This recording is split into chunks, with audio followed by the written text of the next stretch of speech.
All right, well, let's take you back to our conversation on the green paper that has been gazetted by the Social Development Department and subsequently withdrawn following enormous public pushback. And, of course, it has created quite a bit of controversy.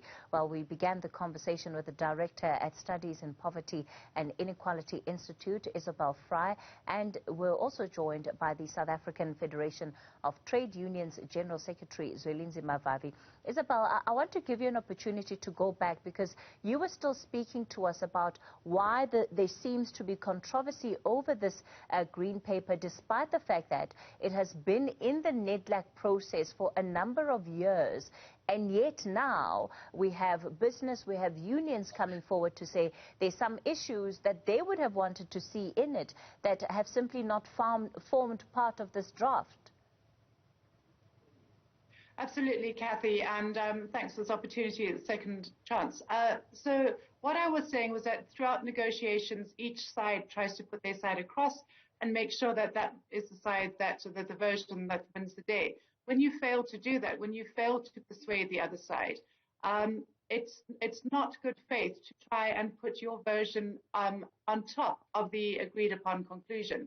And that's my sense of what happened, that we had reached various areas of consensus and various areas in which we did not have agreement.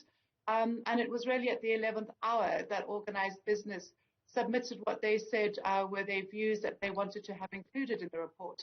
And some of the community constituency, with the support of other social partners, then agreed eventually and not with much enthusiasm, to have it annexed as an annexure to the report. So I think that in terms of the process, that's really important to know that what is not won in negotiation cannot be added at the 11th hour. But what I did want to say, Kathy, and this is really important, is that the focus of a green paper is not to have final recommendations contained. It's to open up debate. It's to bring in different views around a skeleton, which can then be changed. And so that was part of why the action of the minister yesterday in the withdrawal was one which leaves me quite confused, because the extent of the reaction is exactly what we wanted. We wanted to have different people's views coming through, we being people, social partners within NEDLAC. But I mean, now it is in the domain of the department in order to solicit those responses. And I must say I am disappointed by the failure of a courageous minister's cabinet not to support her in this, because as I understand, such an action must have been taken as a result of pressure brought to bear. But in terms of good policy making, you'd want to have the opportunity now to have national response and to have different views brought in, such as the confusion around the 12%. And the 12% contribution would replace future pension and provident fund payments, because the existing pension scheme, as we know it, would end. People's current vested interests would remain for their retirement, but new contributions from the date in 5-10 years' time when the National Social Security Fund would come on board, that would constitute less actually than the main 15% that most workers pay. So I think there is opportunity now for the department to clarify a number of these issues. It does seem that the vested interests of the profit managers of funds are the ones that have carried the weight of day, which is disappointing in a democracy when the most of us are sitting outside of that scheme of formal pension funds. And I also think that given the fray of our social fabric right now, to come together with a future hope around how we can be included in a situation is important.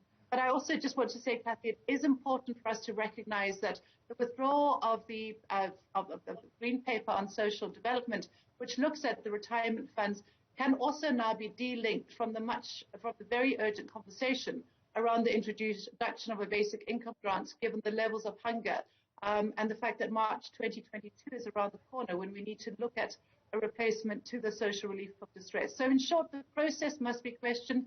We need to embrace what the discussion that is now taking place. I would encourage the department to reintroduce, the minister to reintroduce the green paper, understanding that the green paper would lead to a white paper, which would then lead to the drafting of the bill which would then be introduced to Parliament. So this is just the beginning of many stages. All right. Mr. Vavi, let me bring you in and give you an opportunity to reflect. Firstly, perhaps which side of the debate do you sit on where this green paper is concerned? Are you one of those that finds that it has been an absolutely ludicrous suggestion, or that by some of, by the withdrawal, there is a threat of throwing the baby out with the bathwater?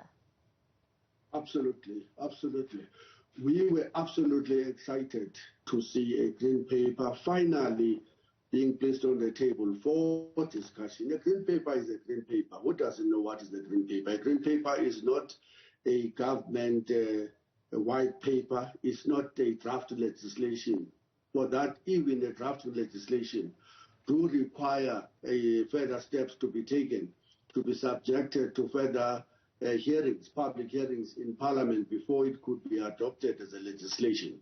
We are absolutely angry and disgusted, in fact, that the green paper, even a green paper that seeks to talk about the interest of the poor, gets hurriedly withdrawn without any engagement with thousands and thousands of people who have been agitating for the introduction of a comprehensive social security system in our country for many years, if not decades. You will remember that this issue comes out of a Taylor Commission appointed, presented a report way back in 2002.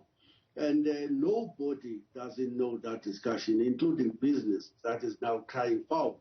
Everybody has been engaged with that discussion. The need to address the levels of poverty in our country. 2/3 of our population is trapped in a degrading levels of poverty. 2/3 of our people live below the poverty line. The median salary or wages of workers in South Africa is pathetically very low, falling way below the poverty line. The comprehensive social security system is an attempt by the Taylor Commission to say that we can find a way of addressing these levels of poverty in your economy by introducing, amongst others, a basic income grant, a movement towards a fact that every worker deserves to have a retirement fund to cushion them at a time when they're no longer able to fend themselves properly because of the nature of their jobs. They are low-paying jobs, and they will therefore not have very hefty pension or money to live on after their pensionable age. It's ages we have been speaking about the same issues, and this was a major breakthrough for the 70% of the population. So, Mr. There Vavi, we are. Yet another example. Sorry to come in there Yet because another example that we are quickly running out of time. I just want to ask about this issue. If in fact this has been a process that has been so long in the making and everybody's aware of it, why have we had the kind of strong statements that we have out of Cabinet and out of National Treasury saying that they have not in fact approved the draft green paper that is out there, which very much contributed to the isolation effectively of Minister Zulu being seen to be acting on her own and doing things without the support of her colleagues in Cabinet? The Treasury is not a super ministry. Shouldn't be given a veto right to veto all ministers' proposals. The reason why they are being given a veto power is because, unfortunately, the business have such a sway in the policy direction of the government. All of the pro-poor policies will always come right at the bottom. All of the pro-rich policies, and they will always be put in place without any further discussion with anybody. For example, in the middle of this pandemic, the Treasury dropped the corporate taxes from 28 to 27%, having dropped them from 52% where they were in 1992 on the eve of democracy. That's the nature, unfortunately, of a state we have. It's a pro-capitalist state, it's a bossy state, Sure. and what matters to them, it is the interest of the rich and the owners of the wealth instead of those that are trolling under terrible conditions. All right. Isobel, I've got a couple of seconds for you just to also give your last thoughts, please, very briefly. Thanks very much. I think that, as Comrade Vavi was saying, there is a huge amount of vested interest in this debate. We can anticipate that until the final argument has been won, we will have a strong pushback from the private sector. We know that for many funds, actually up to 60% of the monies invested by an average contributor will be taken in terms of fees and profits. And so we do hope that Cabinet goes back to the strong resolutions of the ANC as the ruling party, which call for comprehensive social security, and they are able to reintroduce this.